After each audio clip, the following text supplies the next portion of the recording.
creating cultural awareness and understanding. This is Culture Clique. Culture Clique is written and produced by KQAL FM on the campus of Winona State University. Today on Culture Clique, we return to the No-Name Bar for another nerd-tastic Nerd Night. And if you haven't heard of this nerdy event, Nerd Night is a monthly history channel with beer held at the No-Name Bar, where 3 lucky Winonans present their passions proudly. So if you have a nerdy hobby or concerningly obsessed with topics till you're considered a nerd, Nerd Night is a place to be. I'm Dylan Alzate, here to present you part 1 of Nerd Night 33, today on Culture Clique. All right. Hello, everybody. How's it going? Welcome to Nerd Night. All right, this is my favorite part. I'm Emily. Everybody say hi, Emily. Hi, Emily. That's the best. Okay, over here, that is Mark. Hi, everybody say hi, Mark. Hi, Mark. Yep. And way in the back there, that is Carl in the back. Everybody say hi, Carl. Yeah, very nice. All right, and welcome to Nerd Night, where we believe that learning is a little bit more fun when you're at the bar with your friends having a drink. So cheers, everybody. Has anybody here not been to Nerd Night before? Yeah, welcome. We like to say that Nerd Night is kind of like the Discovery Channel, but with beer. That's kind of the tagline. And every time that we get together for one of these, we tell a little bit about the story about how Nerd Night began, because we're part of a national organization. People do these in cities around the country. So it all started with this guy, Chris. This is Chris in Boston, drinking. You can also say hi, Chris, if you want. Thank you, Jen Anderson. All right. And Chris was a graduate student who really liked to hang out at this bar called the Midway in Boston in the early 2000s. It's a halcyon time. And Chris was a graduate student. He was a wildlife biologist, and he did research in Cameroon, in Africa, studying this kind of bird. This is an indigo bird. Looks pretty nice, right? Wrong. The indigo bird is a mean bird. The indigo, it's a parasitic bird. It kicks other birds' eggs out of the nest. And let's see. This should be an auto-playing video, but it is not doing it right now. Yeah, it's a great video. You watch this bird, and he tries to kick other birds' eggs out of the nest. Oh no. That's okay. Well, it's fine. Thank you though. So I know. You'll have to come back. It'll probably be back. All right. We download these things. It had to come from space, Some of it got left behind. So thank you, Joyati, for that vote of confidence. All right. So this is so Chris was he really liked to talk about his research, as a lot of graduate students do. And he would go to his favorite bar, the Midway, and he would talk about it. And eventually the bartender was like, Chris, you gotta lay off talking about your research for a little bit. We will give you one night to talk all about your research, and then you gotta shut up about it for a little while and just let, people hang out. And so this is Chris, and, he did that, and that was the birth of Nerd Night. He was just sharing something that he was really passionate about. And so Nerd Night started to be picked up it was picked up by the Midway as a regular thing. And then Chris's friend Matt was hosting trivia nights in New York City. And Chris said, you know what? You should host a Nerd Night instead, because a lot of people do trivia nights. Not a lot of people do Nerd Nights. And so that's how Nerd Night started spreading. It spread to New York City first. And now it's in over 100 cities around the country, and around the world. If you're traveling somewhere, you can look up if they have a Nerd Night, and they might. So how did Nerd Night come to Winona? Well, this is Matt, who is friends with Chris, who started Nerd Nights in New York City. Chris knew this woman, Michelle, who's a good friend of our Nerd Night boss, Carl. They met in graduate school at a brew fest. They have a lot in common. They both love animals. Michelle is a vegan veterinarian, and Carl really likes meat. But they both loved nerdiness and beer, and so they really hit it off and decided to start Nerd Night Ithaca. So Carl ran that while he was in graduate school. Then he went away to Germany, to Heidelberg, to do a postdoc for a while. And then he came to Winona. He's a professor at Winona State now. And he thought to himself, Winona beer is delightfully cheap. I would like to learn and have a beer. I'm going to start a Nerd Nite. So he started kind of asking around about, who wanted to start a Nerd Nite. And I moved to Winona a few years ago and had done Nerd Nites in Madison, was a big fan of it. So, we started bossing the Nerd Nite together. And then now we have a new boss, relatively new now, Mark, who recently moved to Winona and is also getting involved, and that is great. So that's the story of Nerd Nite Winona. Wonderful. All right. This is our 33rd Nerd Nite Winona. And with that, I would like to introduce our first speaker, Carl Firkinoff. Yeah, he's coming up here with 2 beers. Woo! How now? Oh, there we go. So I'm drinking hams tonight. Cause it's so good. It's hams. It's also the new hipster beer. If you didn't know, I don't know if it still is, but a couple years ago, during 2001, during the pandemic, Hams was like the fastest growing beer brand in America. This is important. We'll see this later on. I know you're like, how the heck does this have to do with astronomy? Well, my talk is called Drunk Science, studying the most extreme galaxies in the universe. Hold on one second. I'm going to start my own timer because I'm like that. So, well, there's supposed to be a timer on this projector remote, and I have bad equipment, so it's not working. All right. Yeah.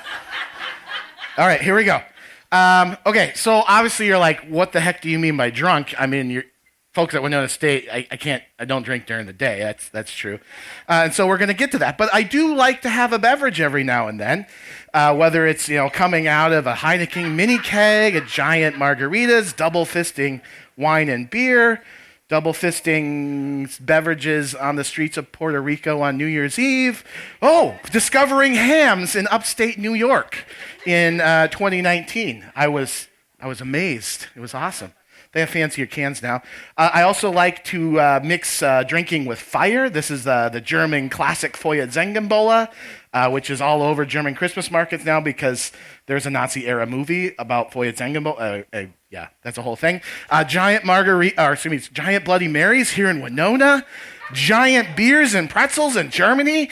And giant mistakes like drinking 100 bottles of Boone's Farm wine with your fellow undergraduate physics majors. Or perhaps the Carlo Rossi challenge, which is you share a 4-liter bottle of Carlo Rossi wine with a friend. Yeah. Oh, but there's more mellow things like Shell's Bachfest, which is like the first weekend in March, is usually right around my birthday. You can go get your beer poked. Good times. On the more scientific side, I've been known to study the extinction coefficient of beer as an undergraduate in an optics class. I wrote my thesis at a place with dollar beer. Why? Because the beer and the popcorn was cheaper than coffee. All that being said, so I like a beverage, but I am an astronomer. I get to use telescopes like this one. The Atacama Pathfinder Experiment, APEX, in the Atacama Desert of Chile. And on this telescope, I get to put this thing, which is called Zeus 2, the second generation redshift and early universe spectrometer. So this is what I built as a graduate student to study galaxies. And you can imagine, that instrument, that telescope, don't really go well with drinking. I mean, $1 million equipment, drinking, bad idea. So it's not, the drunk science is not, I'm not getting drunk and using those things. People would frown on that. So we'll get to the drunk science part. But for right now, let's focus on the science. And so what is the science that I do? Well, I study galaxies. I study extreme galaxies in the early universe. And how do I do that?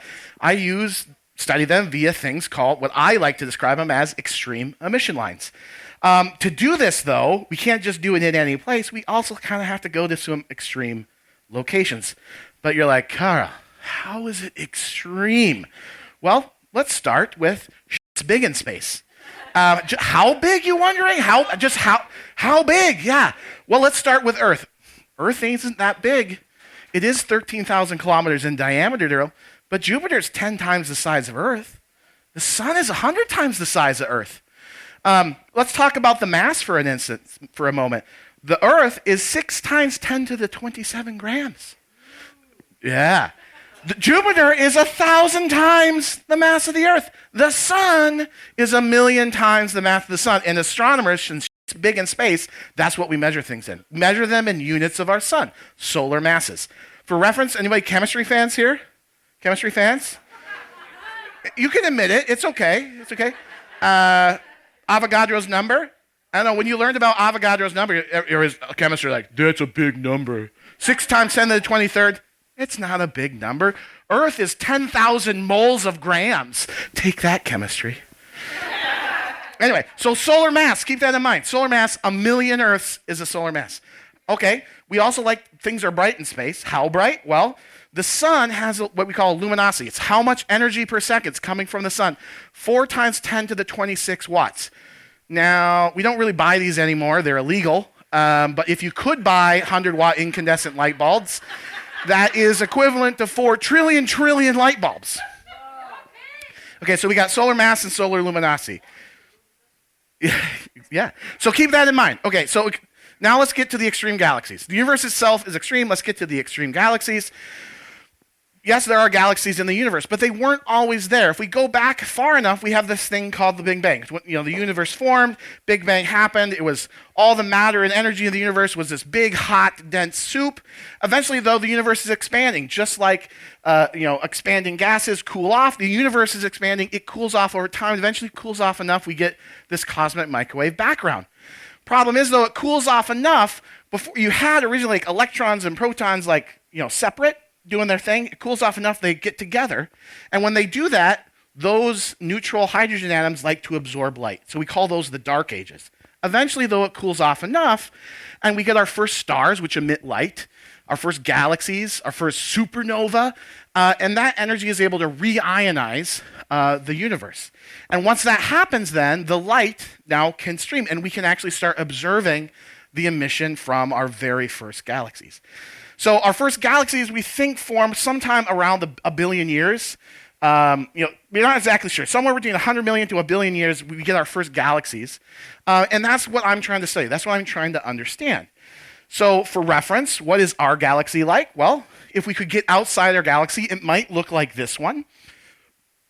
And then our modern day universe, our Milky Way, is pretty typical.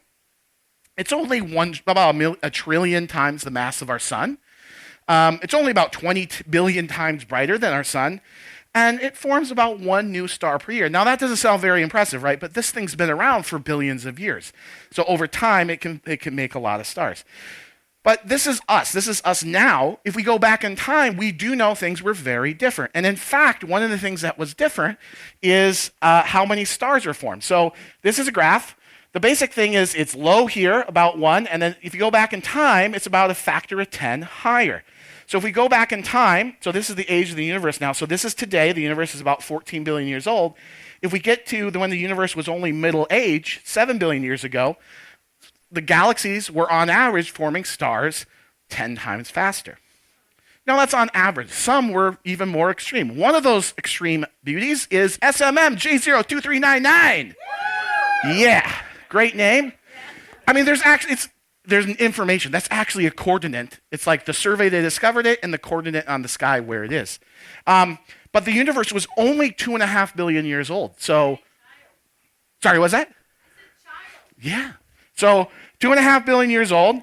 But this thing is actually forming 1,000 stars per year, 1,000 times more effective at forming stars than our own galaxy.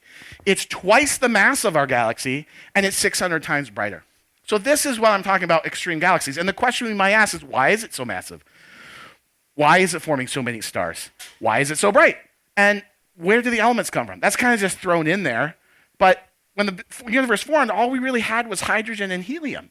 So the stuff that you and I made from came from other places. And where do they come from? They come from stars. So we have hydrogen, we have helium. There's lithium, the lithium, beryllium. There's a little bit of other stuff, but everything else comes from large stars, supernova, small stars. Everything else in the universe came from stars, and except for this part down here, which came from humans, which I think is kind of cool. There's actually elements in the universe that only exist because of intelligent life, at least as far as we know. So Okay, how do we study this? How do we attempt to answer these questions? Emission lines. What are emission lines? Well, every element will emit a unique signature of life, of light. And so if you can go and you can look at the light coming from a galaxy, you can attempt to discover and detect and identify the elements that are in that galaxy. Now, elements will emit kind of across all wavelengths from ultraviolet to optical, visible, we see with our eye, to infrared, into radio. But I specifically look at the ones in the far infrared. And I'm not going to go too much into why. Our next speaker, Cody, he's going to talk more about why the infrared is so cool. But the wavelengths I specifically look at are wavelengths of light that are about 1/10 of a millimeter in size. And for reference, the visible light is 1/2000th of a millimeter. So this is small, but it's much bigger than the light that we see with our eyes. But you're like, Kyle, how are these emission lines extreme?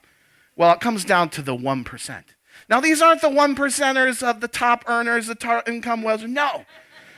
This is the 1% of emission lines. So here's an emission line that I detected with Zeus, too. It's really nice. You're like, there's like 6 data points there, Carl. So this is hard. So the wavelengths that I observe are technologically very hard to detect, even though galaxies produce them very easily. So this is a spectral line. So this is how bright the light is, and this is wavelength. And so there's basically 0, 0, and in the middle, it's high. Yay! So we detect something. If I go in and add up all this energy, all this luminosity that's inside, that's being emitted in this emission line, that is 30 billion times the sun's brightness. Just in a single little narrow emission line. That is equivalent to the entire brightness of the Milky Way, coming from a single emission line from a single extreme galaxy in our early universe. For reference, to kind of get an understanding, imagine we have like galaxies' background light. So this is just there's emission lines, but then there's light coming from other places, kind of background light. We can think of it like here in Winona, right? All the stray street lights and stuff kind of make a background light that we see in the sky. Galaxies kind of do the same thing. They have this background light, scattered light coming from stars and things.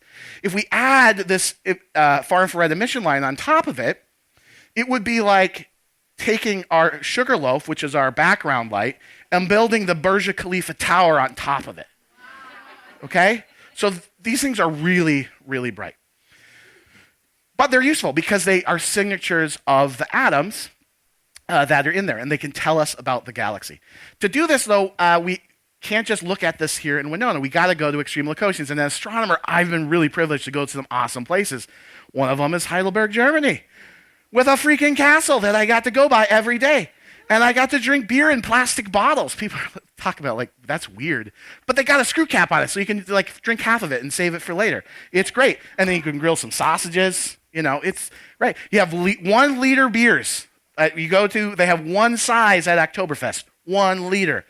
They also have half liters of wine at their wine festivals, if that's more your bag, or 3 liter bottles of Doppelbock beer, which is 8.5% alcohol. This was my housewarming party when I lived there. It was great. Pretzels that are as big as your beer, and this is my most recent one: giant pounds of roasted pork knuckles. Yes. And they have the oldest amusement ride at Oktoberfest. It's called the Teufelsrad. So you get a bunch of drunk people, you put on this spinning platform, and you see who the last one is on the platform. Okay, so this is Germany. Most people say Germany's not extreme. It's pretty extreme. But we don't get to observe there either. It's just a cool place I got to go because I'm an astronomer. The problem with trying to observe in Germany or here in Winona is this thing we call the atmosphere. And boo, atmosphere. I mean, yeah, we need it to breathe, but astronomers, let's get rid of it. And this is really why. So in the wavelengths I've observed, if we look at how much light is absorbed by the atmosphere, so these are like gamma rays, X-rays, we get to visible, no light's observed. We actually can see. That's why we can see. But then you get to the infrared and the submillimeter where I observe, and the atmosphere absorbs it all. You can't do it from places like Winona. So there are... the question, though, is why? Why can't we observe at these wavelengths in a place like Winona? And it's because of this. Waterfalls? No, just the water. So the water in our atmosphere absorb these wavelengths of light. And specifically, we measure this in a unit, something called precipitable water vapor. So you take you look up, and then you take all the water vapor in there and condense it, and be like, splash on me. And then you measure how much that is. So what do people think? What's the tip? If we measure the precipitable water vapor today, or typically on average in Winona, how much do you think we'd have? A lot. An inch? 2 inches? A foot? 2 gallons? So we condense all the water vapor of ours, it would be 6 centimeters. 6 centimeters. That's actually, doesn't seem like a lot. For reference, that's about half, if your pints, it's time for another beer, it's about that much. So here's a graph now. Here's a graph of transmission versus the wavelengths I observe at. So this is 0.4 millimeters. And you can see we got a 6 up there. And how much gets through the atmosphere when there's a 6 millimeters of water vapor? Basically nothing. So this is a factor of 10 less water vapor than we have here in Winona. And it's still too much. There's a little bump over there. But at the wavelength I want to observe, let's say 400 microns, 350, 3.35 millimeters, no light gets through. So we need to go to a place that has less water vapor. Basically, we can't have any more water vapor than about 1 millimeter. So the green line here is how much of the light gets through when there's 1 millimeter of precipitable water vapor, and it's about 30%.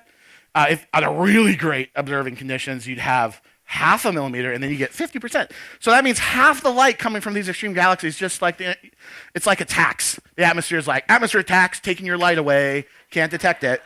Okay, so how do we do this? How do we overcome this water vapor? Where are there places on the planet Earth that only have half a millimeter of precipitable water vapor? That's 100 times less water vapor than we have here in Winona. Deserts, high places. Okay, you could go to space too. Cody will talk about that. But for me, deserts and high places. Well, there's a few of those. We could go to Mauna Kea volcano in Hawaii. We could go to Antarctica, or we could go to the Atacama Desert in Chile. These are all places that observe light at these wavelengths. So where I've been going most recently, I spent a lot of time in grad school in Hawaii. It's kind of weird when you're sitting next to somebody that's going to Hawaii with their scuba gear and you're there with your winter coat. It's kind of weird. But I go to Atacama Desert in Chile. So this is where the site is. It's right near the border between Chile, Bolivia, and Argentina. So that's right there. Near the town of, it's about, I think that's 4 hours to Antofagasta. And you keep zooming in, you're like, wow, that looks very brown. There's very little vegetation, it's very brown. The important thing here is, so the star is where this apex telescope is that I showed you. And that's at 16,750 feet, so really high altitude. For reference, there's a little town called San Pedro de Atacama. That's at 8,000 feet. So when we drive up to the telescope, we're actually going change in elevation of over 8,000 feet just to drive up there. It takes about an hour and a half to get to the telescope, and you get up there, and there it is, right? So you're up there. Now, sometimes during the year it does snow, but when I was there, we don't want snow, so it's usually very dry. Sometimes they get so much snow they get big snowbanks that last a really long time. For reference, so if you're down where San Pedro is and look up, what's interesting is San Pedro is already at 8,000 feet, and the reason why we built these telescopes where we are in Chile is because it's this giant plain at almost 17,000 feet. So it's not like a peak mountain in the Rockies. There's a lot of space to build your telescopes and build your infrastructure. So that's not actually the size of the telescope. That's just a caricature. But that's where the telescope would be. Now that star, the reason why I put that star there is where I did my grad school, Cornell. They're actually building a telescope on top of this peak, which was an old volcano. And so that's another almost 2,000 feet higher. Okay, great. So we're at about 17,000 feet, and basically the amount of oxygen at that level is about half of what you would experience here in Winona. It basically sucks. You're up there for the first 3 days. You got to acclimate. It basically feels like you're in a nonstop hangover. You got a headache. You're dry mouth. You don't want to eat much those first 2 days because whatever little oxygen you have goes right to your food. Chapstick is your friend. If you forget to bring your chapstick, you're going to have some really chapped lips. And you end up peeing a lot because you're drinking a lot of water because it's so dry and high altitude. And the problem is, even after you acclimate, if you move around, if you're like, all of a sudden you're like, and just stand up quick like you normally would, you just pass out. Like, you could be like, let me just lean against this wall for a second. And of course you do stupid things. So, inadvertently, like you think you're really smart trying to solve problems up at altitude, and you get down to the base camp, you're like, why did we do that? Like, it's really, really tricky. Well, the reason why we do it comes to the title of my talk. So, folks have done research into how amazing we are when we're drunk. So, here's some research. They basically gave people a task and said, do this thing, and then they had half the group stay sober and do it again. And then the other half, they progressively got them more and more drunk. And so this is their blood alcohol content. So by, 0.1, they are essentially, the drunk person is only half as fast as the sober person. You're not getting anything done. So 50% as fast as a sober person when you're a 0.1 blood alcohol content. Well, let's talk about what happens when you go to high altitude. Again, scientists ask all these questions like, what's going on? Well, if you give people a test right, at 1,800 feet, kind of normal altitude, hey, on average they get 100% correct. You go up to like 14,000 feet, maybe 75% correct. You go to 16,000 feet, only about 15% correct. So what does that mean? It means that if you're at 16,000 feet, it's like having a blood alcohol content of 0.1. So even though I'm not drinking, I get to do drunk science when I'm at altitude. Now, the real best part is even when we're down to 8,000 feet, because the telescope runs by Germans, you get to drink and sometimes observe. So that's kind of cool. Questions? All right, thank you very much, Carl. Yeah, round of applause. So I'll just start off with your name and what you do here at Nerd Nite. Sure. I'm Carl Ferkenhoff. I'm one of our nerd bosses that help organize and run our weekly Nerd Nights. And tonight I'm giving a talk. I'm one of our speakers. Awesome. Well, how long have you been involved in Nerd Nite? Well, so here in Winona, since we started in 2018, so we went basically 2.5 years, and then pandemic happened, and then we took a few years off. But we just wrapped up our third, full year of doing it. But it will have actually been almost exactly 6 years since we originally started our first Nerd Nite Winona. Awesome. Well, what made you want to host Nerd Nite here in Winona to begin with? So I always think and have enjoyed these sort of experiences where you get to have an interaction with a scientist or an expert in a bar. Some might call it outreach, but outreach targeted at adults. And I looked when I got here, we didn't really have something like that going on in Winona. And I had done and been involved with and gone to Nerd Nights in other cities. And I thought Nerd Nite would be an excellent fit for Winona because while we get to tap into the great faculty and stuff we have at our universities, Nerd Nite really is open to anybody, community members, anybody that has a passion and wants to share it, they can come up and give a 15-minute talk on it. Awesome. Well, if someone really wanted to go up and discuss for Nerd Nite, where can they do that? Yeah, so we have a Facebook page. If you just search in Google Nerd Nite Winona, or on Facebook Nerd Nite Winona, you'll find our Facebook page, or we have a website, winona.nerdnite.com, and there's contact information there to get a hold of us. All right, sweet. So what would be your best advice for someone who is maybe too shy to go ahead and speak or don't have enough motivation? Yeah, so certainly my first recommendation is come and see what Nerd Nite is like, and then give it a shot. We've had everybody. Obviously, our faculty often that give talks or have a lot of public speaking experience, but we've had folks that basically have no public speaking experience, and they basically just kind of sat up there and talked about their passion. So we are really open and welcome and comfortable crowd, and even if you're shy or nervous, this might actually be a good place to kind of get that first experience that you maybe haven't had before.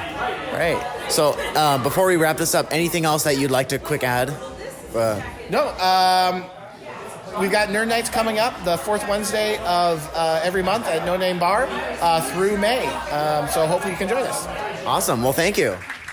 All right. Do you have any questions for Carl? Yeah.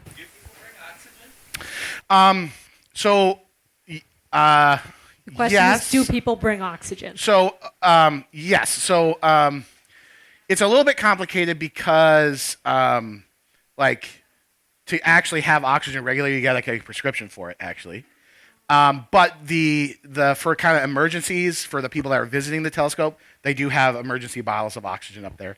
But for us, the main thing actually is the telescope itself. That's just the telescope, but next to it, there's not in any of the pictures I had. There's a control room, which is basically just a big metal shipping container. It's got computers and, it's all furnished. That's actually oxygenated. It's not pressurized. So your ability of your body to absorb the oxygen isn't as good, but it's 21% oxygen. It's the same oxygen level you would expect down here. So that actually helps a lot, especially those first few days. If you're feeling, you go do a little bit of work out on the telescope, installing the instrument, getting it ready to observe. And you're like, okay, gotta go take a break, and you go sit in the oxygenated cabin for a little bit, and you feel much better. Yeah. Oh, I got a question back here.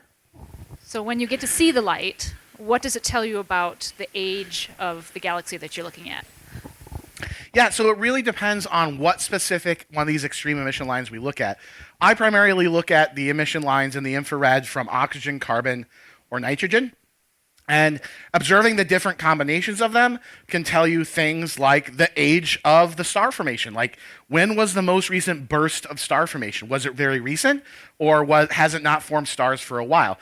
The thing that's a little bit confusing is I say, the star formation rate is 1,000 solar masses or 1,000 equivalent sun-like stars per year. But really, it ends up being over an average, right? Because we're looking at it right now, but the light we detect is coming from stars that all have like various different lifetimes. So it ends up being a little bit complicated. But we can get a sense of how old the most recent bursts of stars are. We can also use it to figure out like the density of gas, how dense the gas is.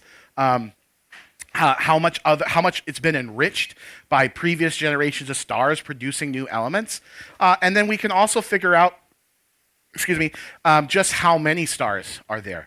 And so we try and figure out all those things, and we do that from as many different galaxies as we can, and we try and paint a picture. And we have learned some things. So one of the things we now know pretty well is that one of the reasons why these galaxies are forming so many more stars is they had so much more gas available to form them. Now, the problem is, of course, the galaxies can still be unique, and so there's still a lot of the details that we are still figuring out. And we always are getting new capabilities and new abilities, and pushing back even further earlier in the universe what we can observe. And so it's really being in the news, and you'll see some pretty pictures from Cody of our newest instrument, James Webb Space Telescope, the JWST, being able to show push back our understanding in the even earlier in the universe. And some of the things we've learned have kind of upset what we thought we knew with our current observations. It is great. Keeps me employed. Well, I get to teach a lot, but it keeps the grant money coming. All right, got another question back here. What would be the neatest, coolest, most amazing thing that you have found that you were not expecting when you were starting to look for it? I think there's two things. One, I didn't talk about here. I could do a whole nother talk on this. Just the technology we need to detect these is really like cutting edge. The technology we use has some of the same technology that's used in attempts to make quantum computers. And then our detectors themselves, actually the only place they're used is in the astronomy that they do. So there's no real applicable use in like smartphone cameras or things like that. And so it's been a really long time. It's really hard to develop that. It's taken a long time. Probably the most recent thing I've found really interesting is there's this one emission line that should be really bright from oxygen, but sometimes it's not.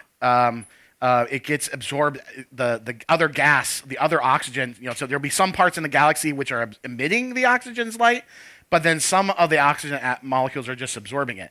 And depending on the type of galaxy, the specific galaxy you're looking at, it could go either way. Sometimes it's really bright, and sometimes it's dim. And that was, in hindsight, we should have expected it. But people get this collective in the field, get this collective excitement. Be like, yeah, we're going to detect this, and I'm like, no, actually we didn't. And now that we think about it, no, that's not that. But what's exciting about this is that oxygen has another emission line at a slightly different wavelength. It's a little bit fainter, but it doesn't have the same problem. And I recently got a pretty large amount of observing time with a telescope that's right next to Apex called ALMA. It's actually 60 of the dishes that Apex, identical dishes to Apex. It's currently the largest astronomical observatory on the planet.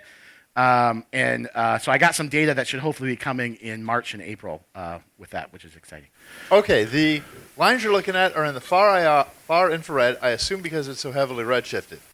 Yes, If that was where, say, Andromeda was, what part of the spectrum would that stuff be in? Yeah, so the line, exactly. So I didn't, in the interest of time, I didn't talk about this. So the lines are emitted actually in the far infrared. So one of the lines, a very popular one, is from carbon, and that's emitted at 0.150 millimeters.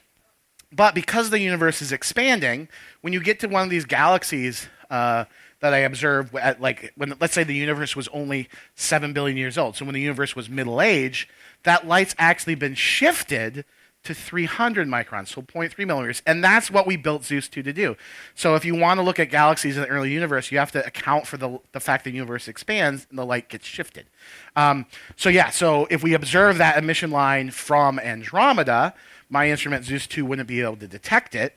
And actually nothing on the ground could detect it because it's you basically have to have zero water vapor. Even half a millimeter is not enough if you're at 0.15 millimeters. At 0.3 millimeters, you're okay, but 0.15, no. And so that's actually, Cody will talk about that solution. Okay, so you're able to see how many stars were formed in a recent time and able to look backwards at what's been formed. But are you able to see what's in the mix to be made ahead of time? Are you able to see what's kind of waiting for that birthing moment? Yeah, you actually can get some sense of that. So stars form by collapsing gas. And so if you look at, stars themselves are actually gas, but it's gas that has started to go through nuclear fusion. There's a bunch of gas in galaxies that is cold, and it actually is cold. It's like only 50 degrees above absolute zero or colder. And that gas, it's really cold, and gravity will eventually cause it to collapse and form a star. And so we don't know when it would happen, but if you look at a galaxy, and most of their galaxy is in this cold, dense gas, but yet they don't have a lot of starlight, visible light, then you're like, oh, this galaxy has the potential to do it.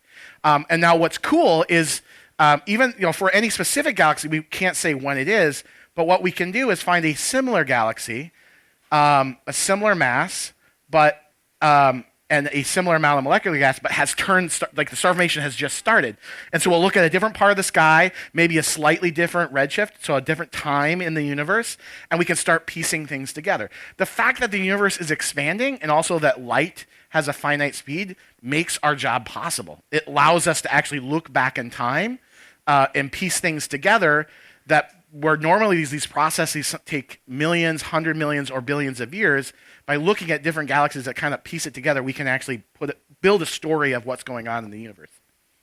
All right, we're going to take one more question, and then I think we'll wrap it. I'll go really quick. I have other questions, too.